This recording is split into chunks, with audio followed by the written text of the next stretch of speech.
Macam ada orang dia komplain suami dia tu tak sempurna. Mana ada orang laki-laki yang sempurna dalam dunia? Yang sempurna ni Nabi kita je yang paling perfect. Asal nama bukan Nabi, semuanya ada kekurangan. Masa saya jadi kadi, ada isteri, dia mengadu tentang suami dia. Dia kata, "Ustaz, saya punya suami ni kerja rajin, duit banyak, ahli perniagaan. Cuma masalah dia ni Ustaz, dia ni malas semayang." Saya tanya, teruk sangat ke dia punya malas semayang? Teruk dah Ustaz, tahap puaka dah malas ni. Dia kata, wah ini istilah jarang dengar ni, tahap puaka ni. Apa makna tahap puaka? Saya nasihat, dia bukannya dengar, dia main-main pula. Saya kata, bang, orang tak semayang kena belik dengan ular dalam kubur. Dia bukannya nak insaf, dia tanya, dia challenge pula saya. Ular tu nama apa kalau teror? Isteri jawab, manalah aku tahu ular tu nama apa, aku dengar ceramah je. Suami pula explain, ular tu namanya Syuja'ul Aqra.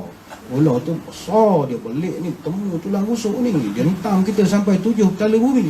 Jadi isteri duk ngadu, saya ni Ustaz baru tahu ular, dia nama ular pun dia hafal, semayang dah, tahap puaka. Itu suami sekolah harap dulu. Pantu je suami.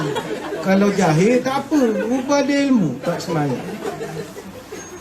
Nextnya datang satu orang puan mengadu, "Ustaz, saya punya suami ni bagus Ustaz, dia ni semayang tak tinggal, semayang pula di masjid. Suami saya ni punyalah kuat semayang, dia punya dahi Ustaz pecah. Bukannya hitam, pecah. Biasa orang dahi hitam je, dia pecah. Mana dia seret betul dahi di atas kapek tu." Nak tunjuk dia kuat semayang. Dia kalau masjid, dia kata, saya tanya suami awak imam? Dah makmum je. Tapi dia kalau pergi masjid, azan je motor dia dulu bunyi. Mana imam tak sampai, dia sampai. Memang kaki masjid punya orang. Dah saya tanya apa masalah? Masalahnya panah barang. Panah barang lah Ustaz. Dia ni jenis baling barang kalau marah. Bayarlah peti air rumah saya, peti air tu pintu 3 kali cabut. Terajar oleh dia. Tak jumpa budu, tak jumpa tomato, benda begitu je. Dia jenis berangin. Kalau hilang kunci motor tak jumpa, dia menjerit macam King Kong. Dia tak mokok, jenis panah barang. Tapi semayang kuat. Dah macam mana? Pening juga nak selesai masalah. Tak apalah. Next tu datang pula satu orang. "Ustaz, saya punya suami ni sangat gentleman. Seorang yang lemah lembut, penyayang, soft spoken, he got smiling eye, mata dia boleh senyum. Maknanya memang romantik betul lah. Nak tidur mesti cakap I love you, wajib nak tidur. Kalau makan tak pernah makan kedai seorang. Kalau seorang dia akan bungkus bawa balik makan dengan isteri di rumah. Sangat penyayang pada isteri, tak pernah tinggi suara. Saya tanya, untunglah kau, saya baru ni datang, suami dia macam King Kong je. Benda masalah. Masalahnya dia tu baik, cuma malas kerja. Malas sungguh kerja Ustaz. Saya pula mikir nak cari kerja macam-macam. Dia duduk rumah je, jenis tak nak kerja. Padahal graduate, tak tahu ngapa malas kerja. Baik, kalau tuan-tuan ada di kedudukan saya, cuba putarkan 3 kes ini. Tidakkah berkaitan antara satu sama lain? Suami yang pertama kuat kerja, rajin kerja, tak semayang. Suami yang kedua kuat semayang, panah barang. Suami yang ketiga lemah lembut, tak pemarah, tapi malas kerja. Yang pertama rajin kerja, tak sembahyang. Rupanya putaran hidup kita tidak ada kesempurnaan. Sebab itu terima sajalah suami kita seadanya. Terimalah. Sama juga dengan tuan-tuan, terimalah pasangan kita seadanya. Janganlah kerana ada amoy-amoy comel di depan sana, lalu tuan-tuan melupakan Khadijahmu di rumah itu. Jangan lupakan itu. Ya, isteri kita ini bukan macam papan skateboard, belum main dipijak, digilap-gilap dah main dipijak-pijak. Isteri kita bukan macam bulu tangkis main badminton, belum main dilurut-lurut dah main disemeh sekuat-kuat hati. Isteri kita bukan macam bola, belum main dikejar-kejar, dah dapat ditendang pula sekuat-kuat hati, tonjol pula tu.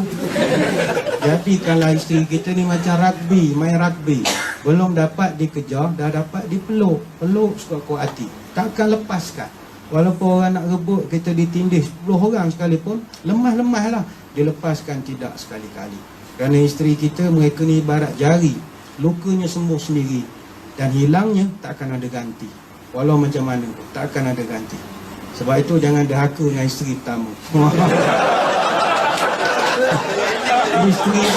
Isteri pertama ada daulat, jangan main-main, don't play. Nak nikah 2, 3 silakan, tapi nombor 1 jangan derhaka. Sebab dia kahwin dengan kita time kita susah. Yang nombor 2, 3 kenal kita dah kaya.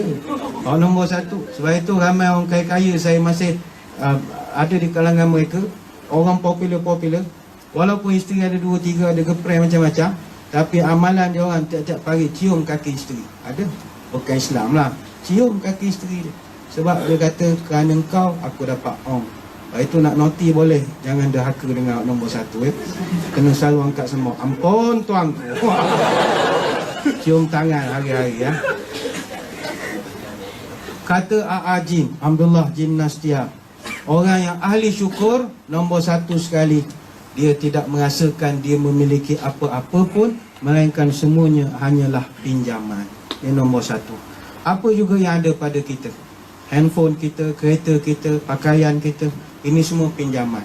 Sebab itu bila hilang sekalipun, kita tak kisah, sebab pinjam. Tapi orang yang tak ada sifat syukur, bila hilang dia marah. Kereta dia orang sondor, dia marah. Kalau dia berfikir ini pinjaman, dia tak akan angin satu badan. Dia sentiasa syukur, elok atau tak elok, terima kasih Tuhan. Yang kedua kata Ajim, dia puji Allah tak kira suasana apa, masa dia senang ataupun susah. Kita masa senang kita puji, masa susah pun kita puji. Dan Allah sebut, siapa yang ingat aku masa dia susah, aku akan ingat dia masa dia ingat masa aku senang, masa dia senang, aku akan ingat dia masa dia susah. Ramai orang masa dia susah dia ingat Tuhan, bila dia senang dia lupa pada Tuhan. Jadi bila dapat nikmat, masa sambut birthday, jangan lupa pada Tuhan. Nanti bila kita susah sakit, Tuhan ingat pada kita. Yang ketiga kata Ajin, orang yang ahli syukur, dia merasakan nikmat adalah jalan dia dekatkan diri dengan Tuhan. Allah berikan kita kereta. Kereta tu nikmat pada Tuhan, walaupun kita kerja siang malam, tapi kereta tu Allah yang bagi. Patutnya kereta itu kita gunakan pula untuk dekat pada dia. Inilah dia panggil orang yang bersyukur. Allah beri kita rezeki beli handphone. Orang lain kerja juga tak mampu beli handphone macam kita, tapi orang ahli syukur, handphone tu dijadikan untuk dia dekat dengan Tuhan. Apa cara dia buat? Berdakwah dalam grup dia, selalu pesan, bagikan hadis-hadis untuk orang dekatkan diri dengan Tuhan. Kereta yang dia ada, bawa dia pergi masjid. Duit yang ada di dalam poket dia, dia dekatkan diri dengan sedekah, infak, berzakat dan seumpama dengannya.